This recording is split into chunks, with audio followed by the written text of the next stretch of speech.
Fat Stack of Comics here, representing Dark Avenger Inc. Plus, I am Mark, aka the bagging and boarding bad boy. And I'm Chloe, the Geek Chic Comic with Steve. Today we have a review for Regular Show, issue number 4. Really love this cover right here, just classic stuff. You got like a classic Nintendo controller here, but it's got like the Super Nintendo buttons.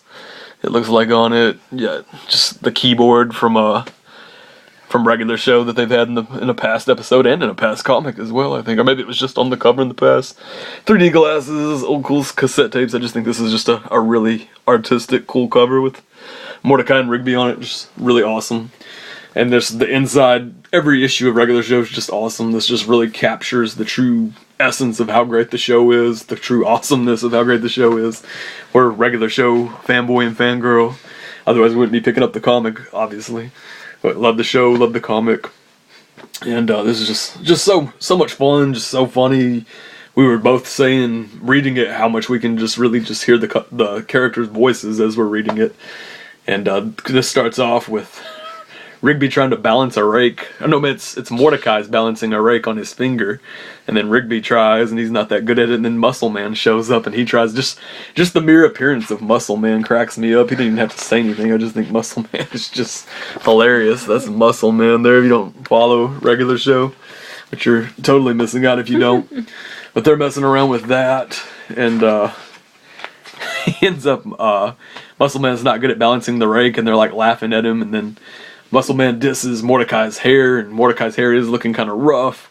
So Mordecai's like, yeah, I'll get a date tonight. And he goes to, Pop says he can do Mordecai's hair, give him a haircut. And he's like, yeah, that'll save me a little bit of money on my date. And I thought that was funny because I'm always looking for ways to save money for a date and time. Date, buying a lot of comics and stuff like that. I'm always like, well, I want to be able to take Chloe out this weekend. So you gotta treat the ladies right. In my circumstance, treat the lady right. He certainly does.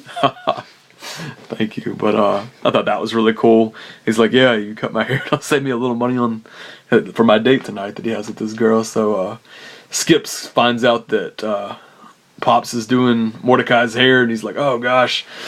Every time he's done giving me a haircut, it's always turned out really bad. And it like shows you all the haircuts that Pops has given him throughout time there. So then Rigby and Skips go try to stop it. It's too late. So then Mordecai has to go to this barber to get his hair done real fast. And it's weird, the barber doesn't even have hair himself. Then he gets some kind of random hair cutting robot to do it. That's the barber right there. It looks like the devil. But then that's where it ends right there. This robot hair cutting 3000 machine comes out. It's about to cut Mordecai's hair. So really funny, and like, it's a real simple story, but all the jokes along the way and each panel is funny. Like, they make each panel count in this, and that's what I really appreciate about this book. It is simple, but it's really good at the same time. And then that was the first story, and then you get a second story here, which is they're planning a surprise party for Rigby, and they're like trying to keep it a secret from him, and then he ends up seeing, if you follow the show, he likes this girl named Eileen, but he never really lets anyone know he does, but you just kind of know that he does, and she's like this cute little nerdy girl.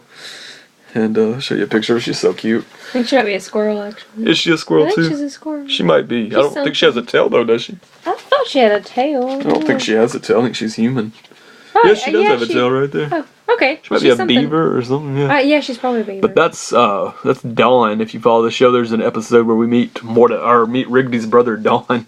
And of course, he doesn't really like Dawn because Dawn's like so much taller than him, so much cooler than him. Everyone thinks he's so cool, and he just does everything perfect. And he's such a nice guy, but Rigby really can't stand him. But he thinks Dawn and Eileen have something going on, which really bothers him. And Mordecai's just kind of like, dude, what do you even care? You don't like Eileen. And he won't admit that he likes her, but you can tell that he does by his actions. So really funny, and they're planning a surprise party for him. That's a one and done backup story. You usually get 2 stories in this. It's just classic Regular Show. I cracked up the entire time, laughed out loud, LOL'd, lolled the entire time. Chloe hates it when I say that. I don't hate it. I just think it's silly. But I really did, though. It was really awesome. So what'd you think of it? Oh, I loved it. Like, as for the first story, I don't let anybody cut my hair. My mom used to cut my hair, but not anymore. I cut my own freaking hair. I'm not trusting anybody. And as soon as he was like, oh yeah, I'll let Pops cut my hair, I was like, oh, that's gonna go bad. And then, like, I'm worried about the robot now, because if a person can't cut your hair, imagine how bad a robot's gonna mess it up. And I love the second story. That was the cutest thing ever, especially when he's getting jealous about Eileen, and he's just like, when Mordecai, right? Yeah, Mordecai. Mordecai says that, what do you care? You don't like Eileen anyway. And he's like, Eileen may be a nerd, but she's our nerd. Yeah. She's so cute. And like at the very end, he's like, our faces are touching. And he's like all blushy, and he's like, About him and Eileen's face was him touching. and Eileen, Not their him and faces are, Mordecai's. like she hugged him and their faces were touching. He's like, our faces are touching. I was like, It's turning bright red. I thought it was just so cute. Yeah. I love Eileen. She's my favorite character. I guess my only complaint it seemed like there was one other little minor thing. This is just a little minor thing too, but there's this part where they start talking about wasps coming in, and like I was like, well, did I miss a page? And they're talking about these wasps coming in, but what it was, he was just trying to distract him. But I get it now. I was thinking there should have been a page about wasps. I'm just not realizing he was trying to distract Rigby, so there never was any wasps. That's why he was making up stuff about us. So I really don't have any complaint. I thought there was a page I missed talking because he was like, "Oh, wasps are attacking," but he's just trying to distract Rigby from what was going on with them planning his surprise party. And he's like, "It's my birthday." Like, yeah, he forgot it was his own birthday, which I thought was good though, because you don't really see the surprise thing coming. Otherwise, you would have seen it coming a mile away. Yeah. And spoiler alert, we did spoil the entire book, but this I don't think people really care about. Regular show, it's not like I'm spoiling what's going to happen in Infinity or something like that, or Forever Evil, which they spoil that stuff anyways online. DC themselves does. I wouldn't care if that was spoiled, but if somebody spoiled this for me, I'd be like, what? Really? I would care. I would be a little upset. Yeah. I try to stay away from spoilers of all sorts. But I would still enjoy this if someone spoiled it for me. So what would you rate it? I rated it 4.5 out of 5. Cool. I'd give it a 5 out of 5, Fat Stackler, just because anything that can make me laugh like this deserves a 5 in my opinion. That's what I really love about comics, is when it really just makes me smile, warms my heart, just really gets me into it. I'm like, dang, that was a good comic book. And that's how I feel with every issue of these. So 5 out of 5, Fat Stackler here from me, 4.5 from my lovely partner.